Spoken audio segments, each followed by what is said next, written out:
Matapos ang makasaysayang panalo ni Alex Ayala laban kay Renata Sarasua ng Mexico, nakatakda siyang sumabak sa ikalawang round kontra kay Maya Joint ang tumalo kay Serena Williams.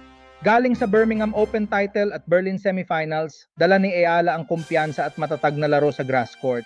Tulad ni Alex, ang panalo ni Maya kay Serena ay nagbigay kay Joint ng unang Wimbledon main draw victory at tiyak na mataas ang morale niya sa laban kontra Ayala.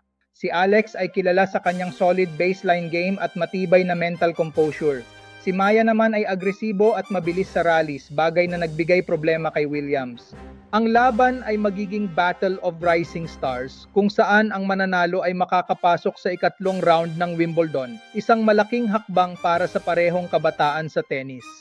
Kaugnay nito, 4 na manlalaro mula Timog Silangang Asya ang nakaakyat sa ikalawang round. Kabilang dito sina Lanlana Tararudi at Mananchaya Sawangkaew ng Thailand, Janice Chen ng Indonesia at si Alex Ayala.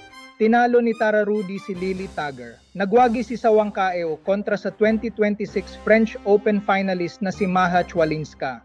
Namayani si Chen ipinakita laban kay Leylah Fernandez. Si Ayala ang nag-iisang seeded player sa kanila bilang number 29. Sina Tararudi, Sawangkaew at Chen ay muling maglalaro sa Miyerkules. Si Alex naman ay haharap kay Maya Joint sa Huwebes.